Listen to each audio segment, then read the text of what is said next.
Let me put that in perspective. How would your ratings be if $75 million were spent against you? And that is a question that only House Speaker Nancy Pelosi, soon to be Minority Leader Nancy Pelosi, can answer for herself. Top Line starts right now.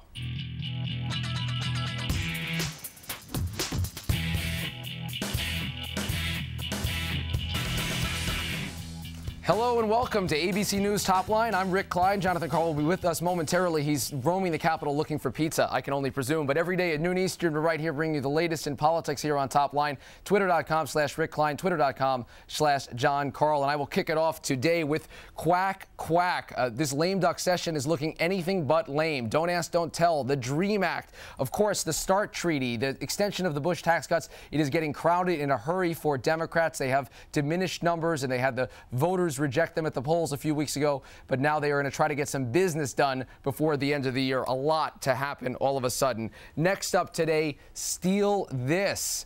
Out at the RGA, Republican Governors Association meeting in San Diego. No great love for the RNC chairman, Michael Steele. Haley Barbour, the governor of Mississippi and a respected voice in the party as a former RNC chairman, is the latest to say that he does not want Mr. Steele to stay on. This is a growing consensus in the Republican Party. They're looking for alternatives, but fair to say that Michael Steele, if he wants another term at the RNC, it is not anything close to assured. Next up today, MOJO rising. Charlie Crist has pardoned Jim Morrison, and you have to wonder if a Republican governor instead of the independent governor would have done the same. And we have a little bit of Doors music ordered up particularly by John Karl to demonstrate this story in this one of the last acts that Charlie Crist will have as governor in a pardon of the former Doors member.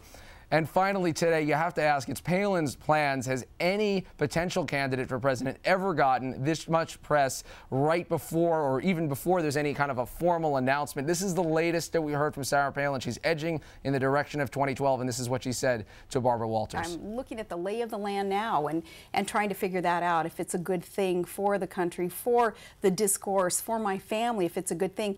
If you ran for president, could you beat Barack Obama? I believe so.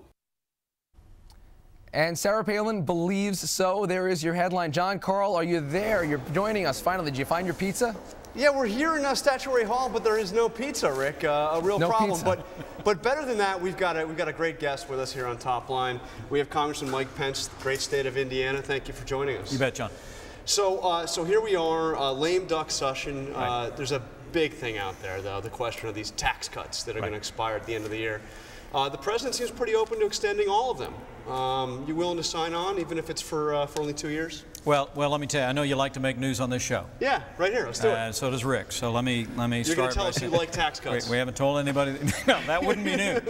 What would be news, though, is that Jim DeMint in the Senate and myself in the House are introducing legislation today in both chambers that will extend all the current tax rates permanently.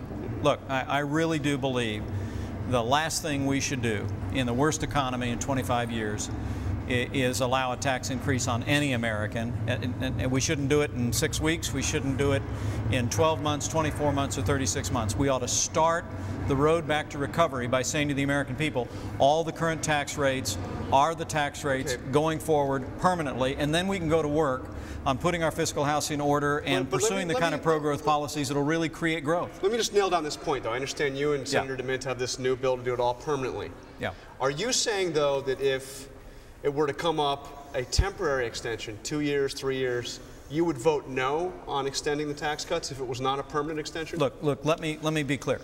Please. I believe that Republicans have won this argument with the American people. I think the American people are tired of the borrowing, the spending, the bailouts, and the taxes from Washington, D.C.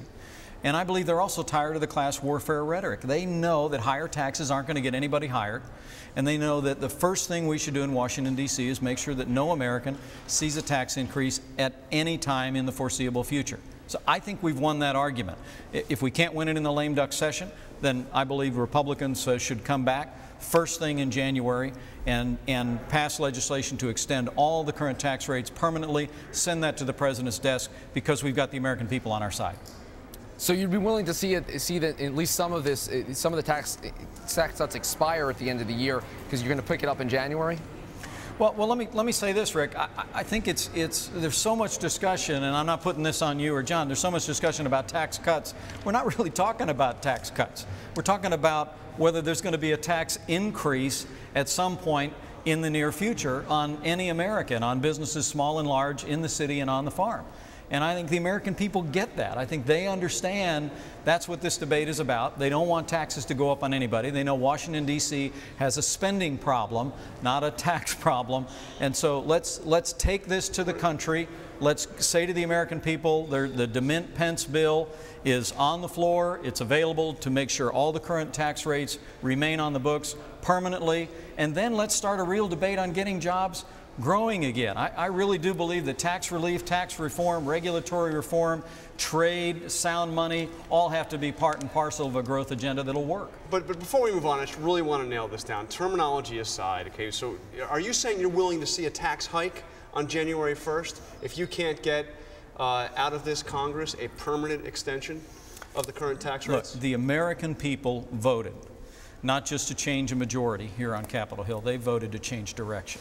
So, I believe the election was a historic rejection of American liberalism and the Obama-Pelosi agenda, especially where it concerns spending and more taxes and more government. So Republicans are determined, Jim DeMint and I are determined, to do everything in our power to stand with the American people who want to make sure that no American sees a tax increase at any time in the future, and let's fight for tax relief and reform. And that means a no on a temporary extension of the current rates. Well, let me tell you, I really... Yes or no? I mean, just yes or no. Does that mean a no on temporarily extending it? We're introducing legislation that the Speaker in her final days and Harry Reid could bring to the floor. Let's have a fair up or down vote on extending all the current tax rates permanently. And John and Rick, I'm going to tell you something. You bring the DeMint-Pence bill to the floor that extends all the current tax rates permanently, I'll bet it'd pass.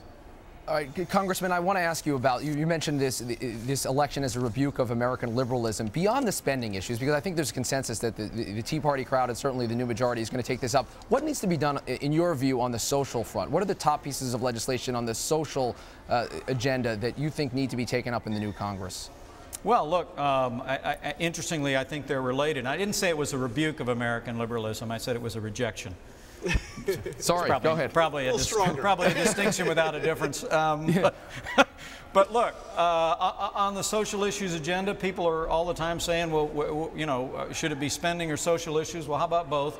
How about let's deny all federal funding to Planned Parenthood of America? That would save $350 million right off the top. I have to tell you, as I travel around the country, the American people, millions of Americans more every day are offended that the largest abortion provider in America is also the largest recipient of federal funding under Title X. We can end it there. And Republicans, in our Pledge to America that you and I talked about out in that lumber yard back in the fall, our Pledge to America makes a commitment to end all public funding of abortion at home and abroad. Let's start by denying funding to Planned Parenthood. Okay, so we've noticed, you mentioned your travels around the country, and Rick and I were noticing that Iowa and New Hampshire seem to be on that list. So I want to ask you about... And a lot of other places. Yeah, no, I want to ask you about your plans, but before we get to that, I mean, we can't not mention Sarah Palin, right? She's got a new book out next week. She's, of course, going to be on Barbara Walters' 10 Most Fascinating People. She's talking about how she thinks she can beat Barack Obama. How does what Sarah Palin does affect your thinking on whether or not to run for president? Well, look, with regard to our thinking, let me tell you, we've just been very humbled as our little family to be mentioned for higher office, either in Indiana or on a nationwide basis, and our decision is going to be wholly dependent on taking the time to prayerfully consider where we can make the most difference for the conservative values that brought us to our nation's capital to begin with. So really, our decision is really a personal decision. It's about where we feel called to serve. But with regard to Sarah Palin, she's a force of nature. I just can't help. I just can't help it. I just love her. I just think she's got a bold and courageous voice for conservative values. She doesn't apologize, and I like her style. Does that mean that if she runs, you're less likely to run? I'm sorry, I heard. If she runs, are you less likely to run? No, I think our decision to seek higher office, whether it's in Indiana or nationally, is going to be wholly dependent on a decision between my family and our advisors about where we think we can make the most difference for what matters most to us. It'll be a deeply personal decision. That's why we're praying about it. We're seeking counsel, and we'll make that decision, I really believe with all my heart, not as a reflection of who else might be running, but more about what we feel called to do. What's the timeline in your head? Is it March, April? Is it early spring at some point? Well, you know, I just stepped down yesterday as House Republican Conference Chairman, and we've committed ourselves over the next couple of months to really seek counsel from advisors in Indiana and across the country. And you know, I think as a practical matter, as we evaluate where we can best serve the cause and the country, we're going to try and come to some conclusion the early part of next year. So, and you're going to make that announcement here on Top Line, I assume. That's right. We like making news, remember? Yeah. I mean, that's, can we at least get a commitment from you that we'll first hear about this on Top Line? You'll get a commitment that you'll hear about it on Top Line. All right. Fair enough. Mike Pence, Republican from Indiana, we appreciate it, and we're going to hold you to all of those various commitments. Really appreciate it.